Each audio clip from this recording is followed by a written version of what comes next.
As I post this video, I have been on YouTube for exactly 1 year and 1 month, and I have just hit 100 subscribers. This is cause for celebration. Before we blow out this candle, let's talk about what YouTube has taught me this past year. Posting into the void for the past year has been a blessing, like for real. The emotional roller coaster that is starting a YouTube channel has been a wild ride to say the least. And while at first it felt like a lot of downs, I've really been on a high because when I think about it, starting your YouTube from scratch means that we are free to experiment. I have 0 subscribers. There's nobody to impress. Nobody is judging you because nobody knows you're here. And that's awesome. It's freedom. We are free. You know, my thumbnails are all weird because I'm testing out new style. I'm tweaking my editing style when I want to try something new. And I'm even tweaking my video style into something that's a little bit more easy and practical for me to do. So I'm constantly evolving. I'm constantly experimenting. And really, I'm embracing the void because it's just great knowing that anyone who clicks on my page, who subscribes to my channel, is doing so because they've connected with me. It feels really good to have this community. And this community is 107 people and counting. It's literally just going up. Honestly, shout out to my mom because she sent my YouTube channel out to like a bunch of people this week. So hey, do you guys want to check out my daughter's page? Subscribe if you like it. Thanks, Mom. Whoever said that comparison is the thief of joy was not lying, but YouTube has taught me that it doesn't have to be that way. I used to watch people seemingly grow their followers out of nowhere, and I watched countless videos on how to get 1 million subscribers in 3 months, but all it was doing was feeding this negativity in my heart. I guess, honestly, envy, you could say. And the envy didn't even make sense because a lot of the people I watched were in completely different niches and doing completely different things, but yet I still found myself having the thoughts, maybe I'm in the wrong niche. It must be the equipment I'm using. If I just buy epidemic sounds, my videos would have gone viral by now. But all of those thoughts and feelings failed me because they were focused on the external. They were focused on other people, other equipment, other personalities that were not mine. And I'm not sure when it clicked in my head, but I realized that if I changed my frame of thinking about comparison, it became less about how someone is doing something better than me and more about how I can learn from what this person is doing that is clearly working for them. And suddenly my world opened up. When I put an analytical eye onto my endless scrolling, my endless video watching, it was actually beneficial. I didn't leave watching those videos feeling down and depressed and like discouraged. I left them being like, wow, you know what? This thumbnail style looks really good. Let me try that. I like the editing that they did. What if I tweaked my videos that way? Is it something that I'm comfortable with? Is it fun? Is it something I want to keep? Ooh, I really enjoyed this. How can I put my spin on it? Productive comparisons really helped me push through that creative block, and now I've got a bunch of videos that I'm like excited to make and can't wait to share with you guys. The only way to improve is to keep going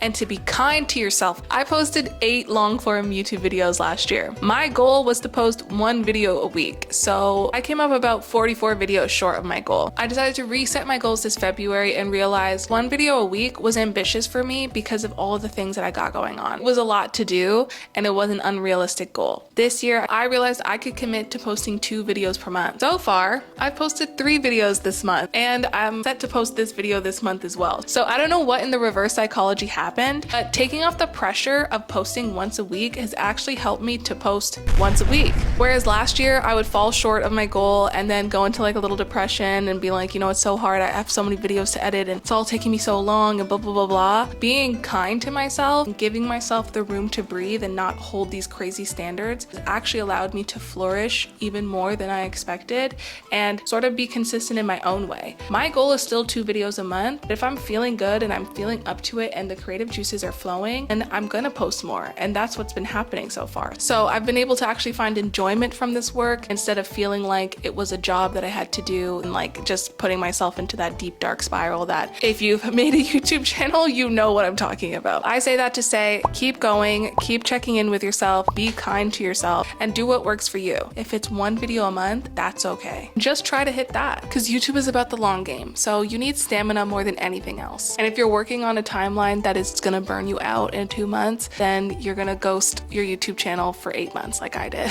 If it's another thing I've learned, it's that thumbnails are like really important. Sorry, I don't know why I did the Valley Girl accent, but it's staying. So YouTube has taught me a lot when it comes to mindset and growth, but in terms of the technical space, the big thing that YouTube has taught me is that we need to work on our thumbnails. The thumbnail is so much more important than I ever gave it credit for last year. This was a tough lesson for me to learn because I happen to be hot garbage at making thumbnails.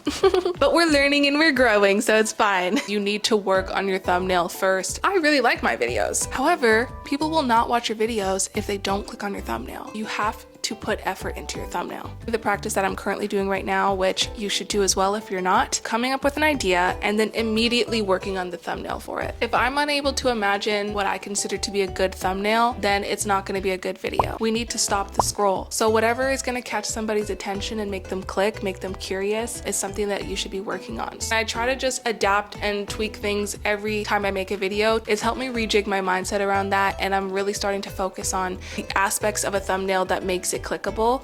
Which makes me think, if you're watching this video because you clicked on my thumbnail, can you comment below and tell me what made you click? Honestly, who better to learn from than you guys? And if you struggle with making thumbnails the way I do, even answering the question can help you figure out what it is that you look for in a thumbnail and mirror that. So it's a win-win. Let me know, you guys. And lastly, they were right. Nobody cares. Literally nobody cares. Starting on YouTube from zero and growing on YouTube from zero means that we have no choice. We have to provide valuable content. I did not do this my first year. If you look back at my first video, it was a vlog. But at the end of the day, vlogs are not that interesting if you are not an interesting person. And sometimes you have to swallow the tough pill of realizing that you might not be that interesting. And it was a tough pill for me, and I know I'm not that interesting. I'm a homebody. I like to stay at home. I barely like to go out. I love hanging out with my cat and sitting on my couch. Does somebody who's never met me before want to watch my day in the life? Not really. So I realized I needed to pivot and provide value. I'm still focusing on videos that I like to create, but I'm making sure that I'm focusing on the kind of videos that's going to provide value to a stranger. How you can achieve your goals, how you can use my monthly budget template, what you can learn from YouTube, which is really what I'm talking about in this video. And you know what? Let's tweak that. It's not nobody cares, it's that nobody cares yet. So start with the value. When you get enough of a following and you build enough of a community, you can start to do the things like the vlogs where people are interested in the day in your life. And if the vlogs do come out, I'm gonna make sure that it is somehow providing value to whoever's watching the video. I think we can bring the cake back out now.